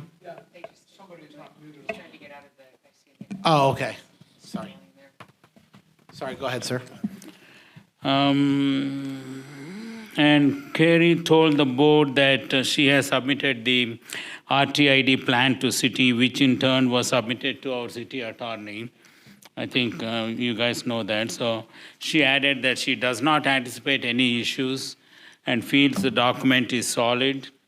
In the meantime, she is continuing to collect the signatures, and she is confident that she can get the required 51% hotel owner signatures. And she also reported that the Petroglyph Canyon opening for tours is highly unlikely due to a couple of reasons. One is the road leading to the canyon is washed out because of heavy rains. And the other is there are some issues with the tribes involved in this. And then moving on to the STAR report, Bill Ferris reported that the website traffic has increased by 30%. And he also said the revenues increased since the last December, almost by 30 to 35%. Finance committee reported that there is a dip in revenues from RTID in April. This is due to inclement weather and closure of roads that prevented tourists from traveling to Ridgecrest. So they are not really worried about that because the situation would be improving as we move forward without these inclement weathers. And lastly, Kerry asked if any public had anything to say. She was looking at Mr. Scott O'Neill of IWEDC, and Scott mentioned that they are working on getting the air services. So he said that there would be a meeting on that Friday at the airport district. I think that's all I have. Thank you. Thank you, sir. Infrastructure. Yeah, it was a relatively quick meeting. We discussed doing traffic studies, and Travis is going to go ahead and move forward with those due to committee direction. Yep. Yeah, it was a quick one. Okay. City org was canceled on the 1st due to us being here till, I believe, 11 o'clock the night before, and we knew there wasn't going to be a lot on the agenda. Economic development from the 5th? Yep, you bet. We had 4 different items. One was the ICSC conference and what that looked like. It was 21st to the 23rd. We discussed the meetings, the classes that we went to that had to do with economic development, zoning use. We ended up splitting up amongst us that attended and went to all different classes so we can get as much benefit as we could out of them. The second one was recruitment and development. Megan commented that the economic map has been updated. Everybody seems to like that. That's on the website and on social media. And that Jersey Mike's is looking like it's coming. Then number 3 is Kern County updates. There's a resource fair scheduled with, we're partnering up with the county. We're waiting for some of our local services, but the community, it's going to be a community resource fair, June 23rd, 10 to 2. So again, that's Friday, June 23rd, 10 to 2. There's going to be aging and adult services, animal services, behavioral and recovery, district attorney's office, first responders, public defender's office, public health, veteran services, crime prevention, and family resources. So if you'd like to come, it looks like there's a lot being offered there. And then our 4th one is downtown Balsam Street revitalization. And there wasn't too much to talk about there other than the night on Balsam was pretty successful. The staff have some things they're gonna do differently maybe, but for the most part, they have a pretty good idea of how they're gonna do the next one. You have anything else, Solomon? I think pretty much covered. I think she also mentioned that the night on Balsam Street would be a quarterly event, something like that. Yeah, it's tentatively planned for quarterly, but not that the staff can't, make adjustments given events on the calendar. That's all I got, Mr. Mayor. Thank you, sir. Parks, Recreation, and Quality of Life met yesterday.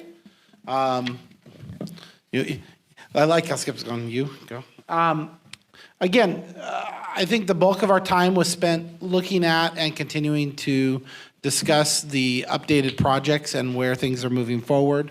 I think the Quality of Life Committee is looking for some very specific things, which is, how are certain items hitting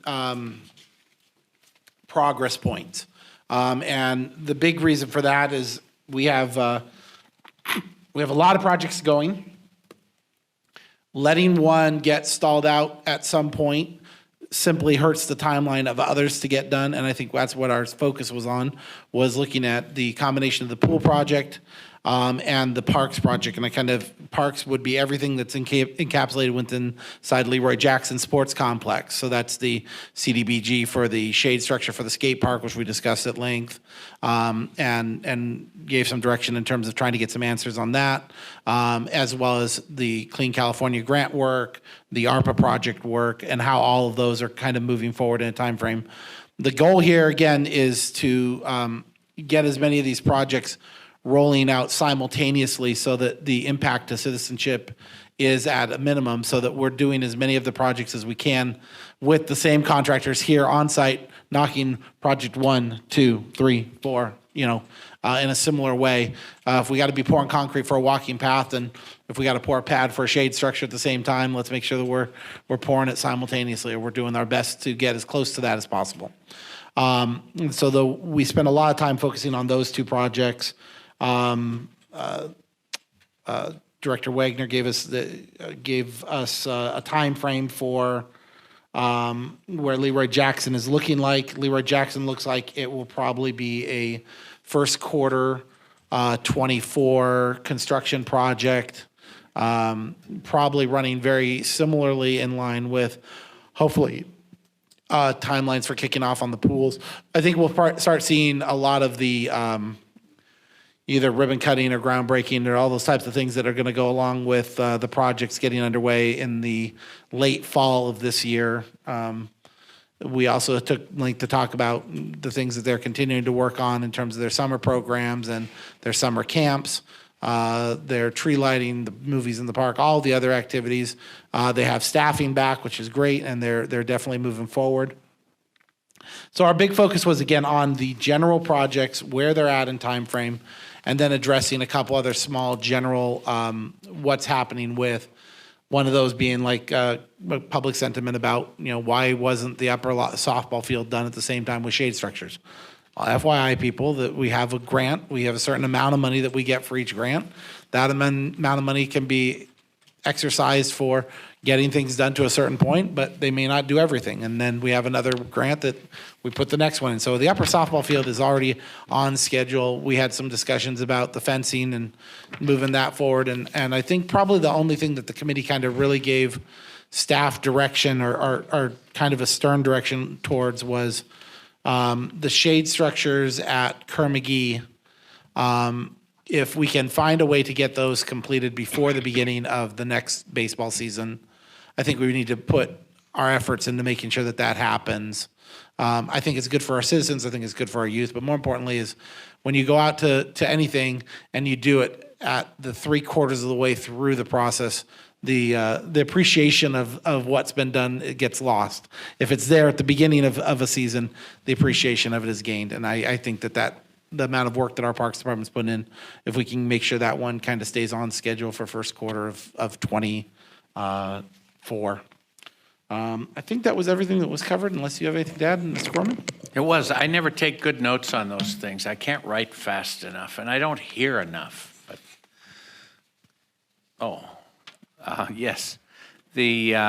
I refer to this committee, at least to my wife, as the pool committee. There's another committee that we refer to as the trash committee. I don't know if it came up during the committee meeting. It's possible, though, looking into the future. That pool complex is going to need a theme structure out front. And it's possible that if there's a cosmic will for it to happen, it will happen.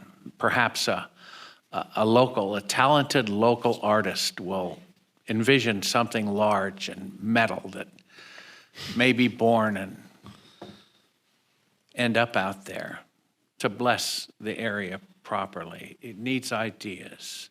So anybody who's listening and online, who have some thoughts as to what would be the nature of a structure like that would include Sergeant Penny, the fact that it's water, and the existence of all that in a desert. Oh, and peripherally, the Navy. Something that integrates all four of those elements magically. Share with me what your thoughts are. Come with a paper and pencil. Be prepared to sketch. We'll have a skull session. It's the type of thing that happens magically without any cost and without too much fuss. Oh, and it has to be safe. That's all. I did fail to mention one thing, and I want to make sure I get it mentioned in there. Since you brought up the pool committee, which I get a kick out of that. I want to invite everyone from the community to join us on Tuesday, June 20th at, I believe we're kicking it off at 5:30 p.m. That is going to be Pool Town Hall number 3. We will be, we've already got our building massing done and some of the other work. We'll actually see some of the first real solid layout drawings. I want to compliment the team working on it. One of the things that I was really encouraged of in one of our meetings as we were looking at this is how much they're paying attention to prevailing wind and shade as critical elements in the design. And just to kind of put that in, the citizens' context, the way they've laid out one of the initial designs for how the pools are going to be kind of subdivided by this shaded kind of cabana area It's very interesting. It's a really smart design in terms of providing shade that can extend to the sides of the pool rather than just coming off of the buildings. And I think when we see how they've designed the shading, we're definitely taking that into account. We understand one of the best ways to enjoy the pool is to be able to lounge by the pool, not just always in the pool. And we know that that's especially important for parents. And so we'd like to certainly have your participation.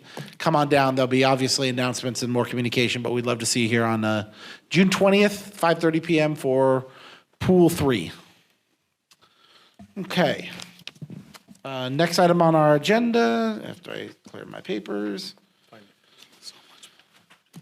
is finance. That's next week. We haven't had to meet yet. And I will not be present. I apologize. I will be in a galaxy far, far away. And if Councilman Rajaratnam is sitting in for me, I know he will do a great job of communication with that. Other committees, boards, or commissions? I don't have any. Minus talking to the California Judicial Council. I don't know if that counts as a committee. Hearing none. City manager report. I have nothing at this time. Okay, future Sir. agenda items. Sir, you do have one item that we discussed this morning, Ron? The July 5th meeting? Oh, yes, thank you. It appears there's one item for discussion now. There is. Yeah, I apologize. Can I do a do-over on the city manager report? Okay. Staff met this morning. We were discussing whether or not there'd be a need for the council meeting on July 5th, since July 4th is the day before on Tuesday. So I'm requesting council consider us not having a meeting, but leave it up to staff that if there's something that we need to do as a matter of business, we can call a special meeting. It'd be up to council. But we're I mean, I'm fine with that. I don't. As long as again the caveat is if we have to call for some special reason, we call it. correct. A lot of people take that 4th of July week off, and since you're looking at that being It's a very short midweek. week. It's Yeah, a midweek day too. Yeah. Okay. So they all think they've worked hard enough through the budget that we should, give them. We could take- we take one give them the little- opportunity to not have to come back from vacation for a day. We can take one short breather before the storm Give me a moment. I'm begins again. looking at the entire department staff. I'm trying to figure out whose idea this was. You need to I'm keep going to go look- with Matt and You can look to Sheree. your You left, need to sir. look further I- down. we I'm were- raising my hand highly. There's the culprit. Got it. Yeah. Thank you for reminding me, Rick. I totally forgot. Not a problem. I'm fine with that. Any council member have any grief with that? No? Okay. Thank you. Mr. Future Mayor. agenda items. I don't have any, but I did fail to mention one thing in the parks that could be a future agenda item. I just want to make sure that I've said what we talked about. One of the things that we did ask in the Parks and Rec Committee is there has been conversations about relooking at the Freedom Park splash pad, playground, and Helmers Park. And one of the things that I suggested, I know we didn't budget these things yet because we're waiting to find out where our pool budget falls and where a lot of other things fall. But I have given direction to the Parks Department to at least get those into a conceptual plan stage, so we know at least how we can move forward, because we would want those to move forward in conjunction with the pool in the best way possible. And I want to give council an opportunity to have that. So there might be a future agenda discussion about the other expansions in regards to the pool area, which would be a potential expansion of the splash pad with shade structures and a playground area, inclusive playground area, and development cleanup. We were talking about basketball courts last night, in the space between wherever the pool is going to have its final fence line and the senior center in what is Helmers Park currently. We just don't know the amount of space that we are not going to have until the pool's conceptually going into drawings. But once it's going to drawings, we want to be able to say, hey, let's start looking at the space quickly, so that they're happening kind of in tandem. Yes. That was one of the future agenda items that I failed to mention that we would be bringing forward. Mayor and council comments. Mr. Blaze, I'm gonna let you be the first.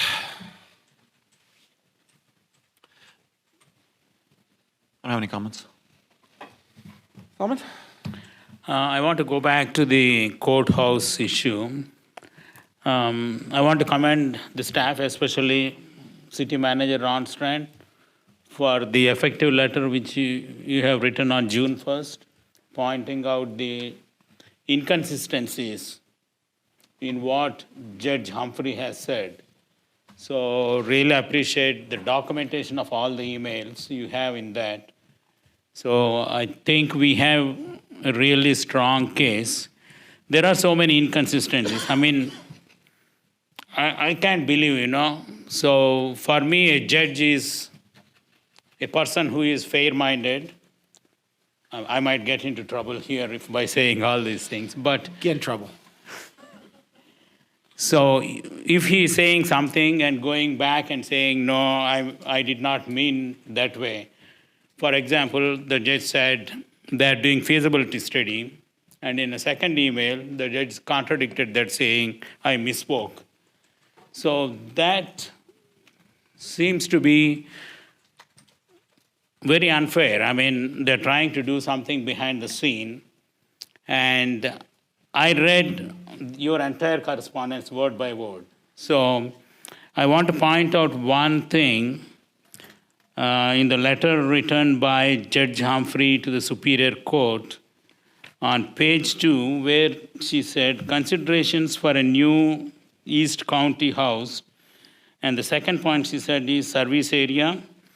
A new courthouse in the Tehachapi area has the potential to serve most, and then there is a hyphen, excluding the city of Ridgecrest and its surrounding areas of our East Kern Division communities, which means Judge Humphrey herself is saying that by having a court in Tehachapi, they will not be able to service the area of Ridgecrest and surrounding areas.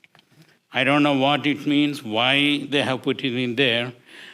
So there are so many inconsistencies. So hopefully they will be able to resolve the issue to the benefit of Ridgecrest community.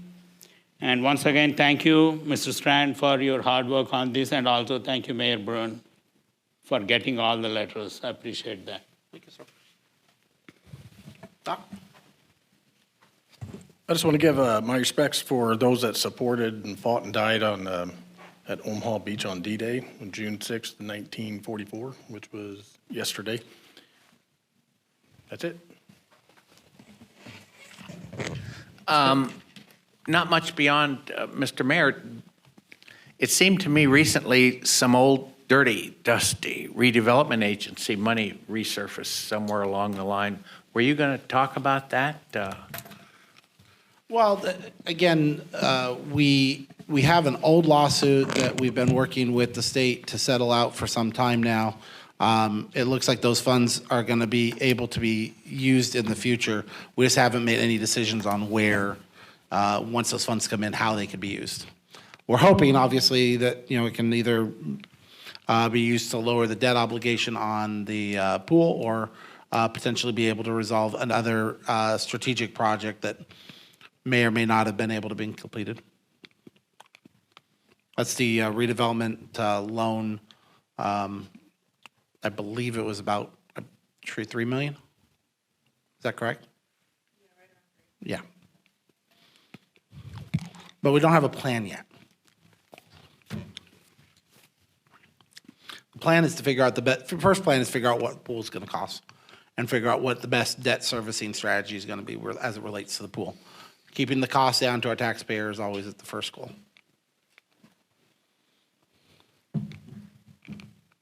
Anything else? Nope. So I have a couple comments. Again, I want to reiterate with my council members my deep appreciation for everyone who came out in the court fight. I want to make sure that I highlight a couple important fact points for the public. I think that they are aware of these because we did I think we did a really good job of trying to show the receipts and being transparent. But I want to just go through a little bit of the story for the sake of everyone. City Manager Strand did a great job and has always had his ear to the ground for our courts and for our systems, and we thank our justice partners here locally that communicate with the city. And that first communication with Judge Humphrey in October of 2021, we made it abundantly clear that we were not happy about any discussion about things moving to Tehachapi, especially after we had waited all that time. You got to kind of think about this we had waited a long time to get to the position we were in, and all of a sudden we're kind of watching around and seeing this rug pull start. And then we made a mistake. And I'm going to put myself on the sword for the mistake for a moment, because I think it's about honesty. The honest mistake is that we trusted a judge. And that's a hard thing to say. We trusted that a judge would be honest. We trusted that a judge would be forthright. We trusted that a judge would be ethical. We trusted that a judge would follow through on her commitments to the oath of office that she took, which was to ensure that people had access to justice, that people were treated fairly, that people's opinions were heard, voiced, and respected. And we came to her and said, there are 50,000 people on this side of East Kern that really would have a significant issue with this. And 90 days later, she ignored us and went one step further in never providing a copy of the letter, never communicating the letter, never sharing with the DA, the sheriff, or anybody else the letter. And that was in January 2022. Now, this is where I say, you know what? Trust but verify. It's an old saying, trust but verify. We trusted. We probably should have verified sooner. We got to own that. But the moment that I can still remember, this all started because a member of the Kern County Superior Court staff came over and started explaining to our staff here that, well, what are you going to do when we move the courts? Excuse me? And a 2-hour phone call, digging through every single meeting through 2021, digging through every single meeting in 2022, digging through every single meeting that had occurred, and finally stumbling backwards into a letter that essentially said, Ridgecrest, you don't matter. And I kind of think of it this way, and when you think about don't matter, I use this analogy twice now, and I'm going to use it a third time today, is I want you to imagine that you are one of 10 people getting in line for your favorite ride at Disneyland. But in order to get on the ride, you have to wait a year to get up one more spot towards the front of the line. And so we went on the list in 2014 with our needs for our courts. We got in line. We moved from 2014 to 15 to 16 to 17 to 18 to 19 to 20. We slowly moved our way up that list.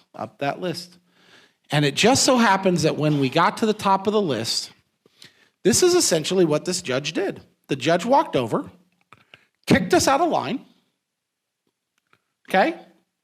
Said, I don't think you deserve respect. I don't think you deserve communication. I'm going to make this unilateral decision without taking into account our policies, our procedures, or the rule of law. And then, after I take your spot and you tell me that it's a travesty of justice, I'm going to look at you and say, well, but it was really justified because now I have the money and I don't want to give it up. So hold on, in case I'm not sure or unclear, if you choose to go and do that to somebody, isn't that essentially stealing, bullying? I could go down the list of what we could describe it on 17 different forms, but at the end of the day, it's simply unjust. And we trust our justices and our judges to be just. It's an inherent trust we give them. And they inherently betrayed it. That's a problem.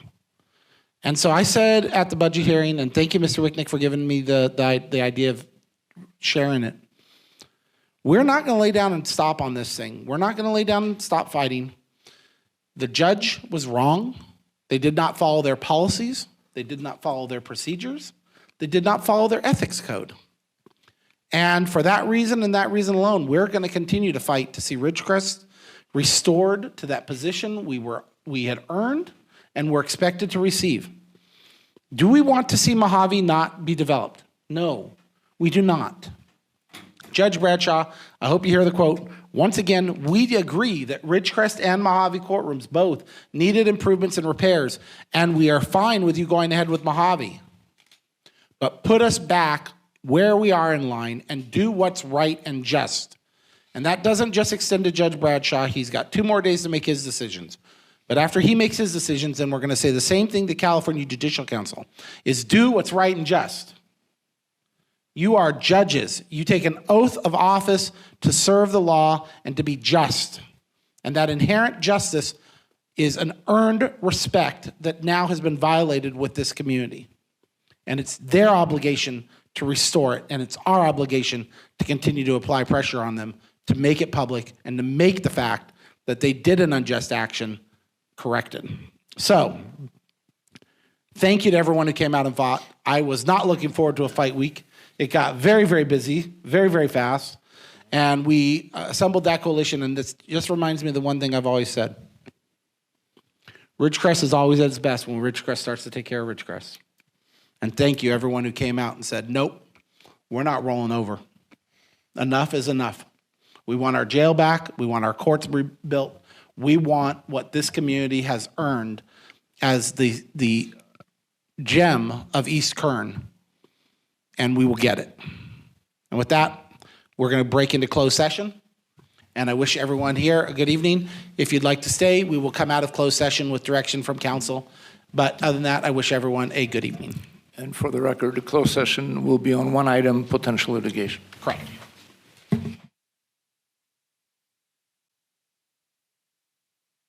We'll go and call the meeting back to order here at 8:52 p.m. from closed session. City Attorney. Thank you, Honorable Mayor, council members. One item was deliberated by the council, which is potential litigation. No reportable actions were taken by the council in closed session. Thank you, sir. And with that, we will adjourn our meeting. We'll see you again on June the 21st and hopefully on the 20th at our pool meeting. Have a good evening.